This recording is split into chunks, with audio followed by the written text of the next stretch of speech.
Good morning, brothers and sisters. How are you doing? I'm hoping that you had a wonderful day yesterday or today, and that you got to read up on the latest news. I'll be doing a separate video. I did a separate video about that, and it will show. It showed today at noon, and so it's going to be great. I'm actually going to go into work late because I need to get these videos done. So let's get started. Let's start by welcoming everyone. My name is Kevin. I am an elder in Israel, and my impromptu video yesterday got some interesting responses, and I'm trying to decide if I'm gonna respond in a video if the person actually does respond. If not, it's not a problem. It's a sign that my channel's growing and it's getting hate. I don't mind. All right, so today we are working in 2nd Nephi chapter 21, and this one actually has several couple prophecies, some interesting tidbits. Let's start by pointing out that first in 1 through 7, you will see this is talking about Christ and a lot of his characteristics and how he is, who he is. Then in verses 6 through, I think it's 9, talks about the millennium. And then finally in verses 11 and 12, it's going to talk about the restoration of the gospel. So let's get started. So let's start. Verse 1, it says, "And there shall come forth a rod out of the stem of Jesse, and a branch shall grow out of his roots." Now, the stem of Jesse, and if you remember, Jesse is the father of King David. So the stem is the stem of Jesse is Christ also. Branch is Christ. "And the Spirit of the Lord shall rest upon him, the Spirit of wisdom and understanding, the Spirit of counsel and might, the Spirit of knowledge." Excuse me. Oh.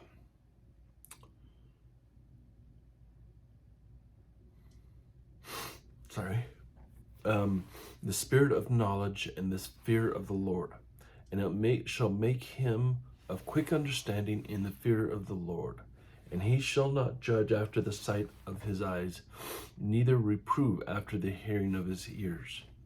But with righteousness he shall judge the poor, and reprove with equity for the meek of the earth. And he shall smite the earth with the rod of his mouth, and with the breath of his lips shall he slay the wicked."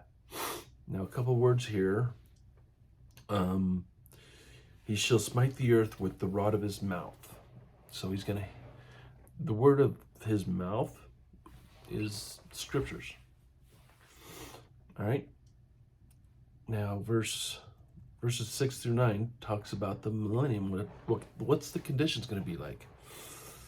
And it goes here, it says, "The wolf also shall dwell with the lamb, and the leopard shall lie down with the kid, and the calf and the young lion and fatling together, and a little child shall lead them.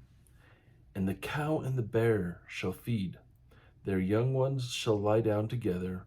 The lion shall eat straw like the ox, and the sucking child shall play on the hole of the asp, and a weaned child shall put his hand on the cockatrice's den." They shall not hurt nor destroy in all my holy mountain, for the earth shall be full of the knowledge of the Lord, as the waters covered the seas. So it's going to be a peaceful time. From what I'm gathering is we're all going to be vegetarians. I don't know if that's true. It's not a bad thing, but right now I enjoy my steak. But the love of Christ will just abound totally in the millennium, and it's going to be beautiful. Now we're getting Isaiah does a prophecy whiplash, I'm going to call it. It's where he goes from one topic to something different and then changes back to something else. So we're going to get a whiplash here. Okay, so now we're going to prophecy about the restoration of the gospel. And in that day there shall be a root of Jesse, which shall stand for an ensign of the people. To it shall the Gentiles seek, and his rest shall be glorious. And it shall come to pass in that day that the Lord shall set his hand again the second time to recover the remnant of his people, which shall be left from Assyria and from Egypt and from Pathros and from Cush and from Elam and from Shinar and from Hamath and from the isles of the sea. And he shall set up an ensign for the nations, and shall assemble the outcasts of Israel, and gather together the dispersed of Judah from the four corners of the earth.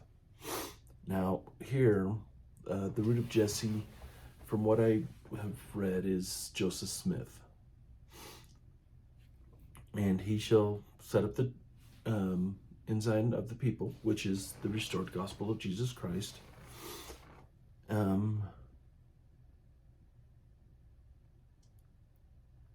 And the Gentiles will seek to join the church. Now, we've learned in the past that majority of the people that will join the church are descendants of the house of Israel. We are the house of Israel.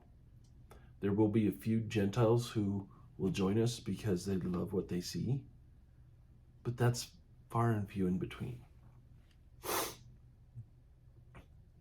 Now, here comes some interesting things. So you noticed in verse 11 how he's listing all these countries: Assyria, Egypt, Pathros, Cush, Elam, Shinar, Hamath, and the isles of the sea. This is basically a way of saying the four corners of the earth. So he's going to set to recover the house of Judah from all four corners of the earth. Or house of Israel, all of them. Now, notice in verse 12 he mentions differently. He says, he shall set up an ensign for the nations and shall assemble the outcasts of Israel. So, everyone in the house of Israel.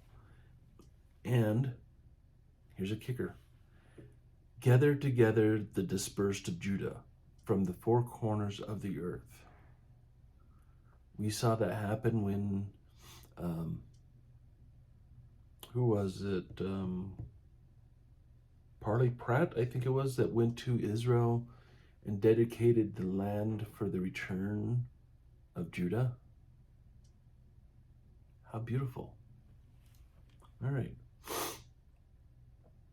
Now, here, verse 13, I like this. It says, the envy of Ephraim also shall depart, and the adversaries of Judah shall be cut off. Ephraim shall not envy Judah, and Judah shall not vex Ephraim. Now, this is saying that the hostilities that had been felt in the past between the southern, or before the northern Israel kingdom and the kingdom of Judah, these will be healed.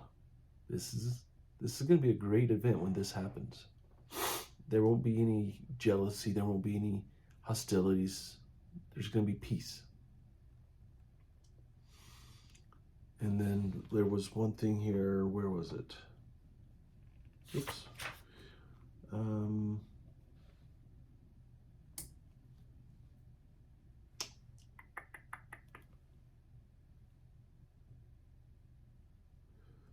Okay, now here, it's interesting. Verse 14 says, Philistines towards the west, they shall spoil them of the east together, and they shall lay their hands upon Edom and Moab, and the children of Ammon shall obey them.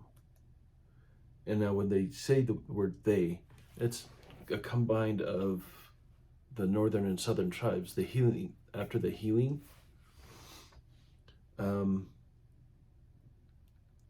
God's gathering the results of the uniting Judah and Israel, which will be made possible because the gospel will teach priests and let's lower one.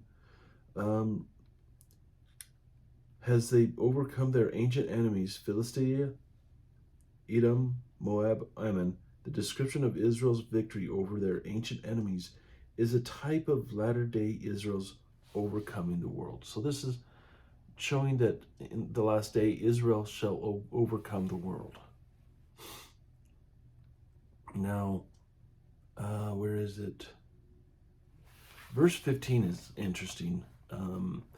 It says, and the Lord shall utterly destroy the tongue of the Egyptian sea, and with his mighty wind he shall shake his hand over the river, and shall smite it in the 7 streams, make men go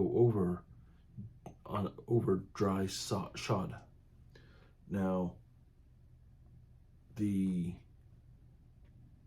tongue of the Egyptian sea is the Red Sea. So is God going to totally destroy the Red Sea? Let me take a look real quick. I'm curious. Red Sea.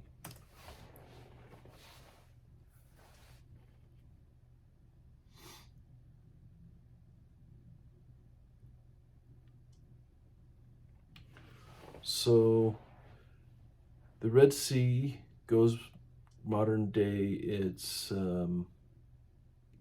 Egypt, Sidon. Looks like Saudi Arabia, Yemen. These are all the nations that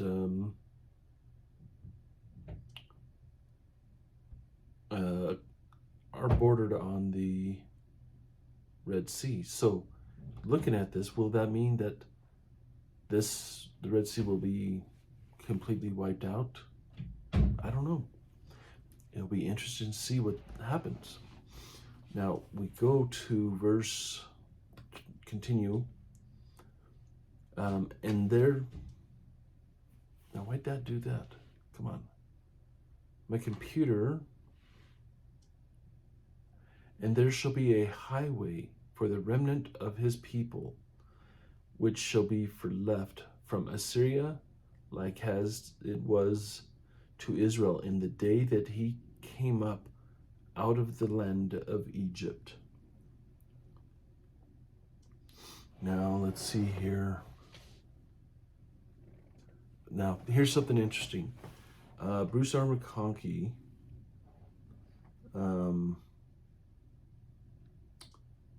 talking about this particular thing, he says, Elder Bruce R. McConkie taught that the returning tribes will tread the highway of righteousness. The highway might be thought has a similar, identical to the straight and narrow path of the gospel.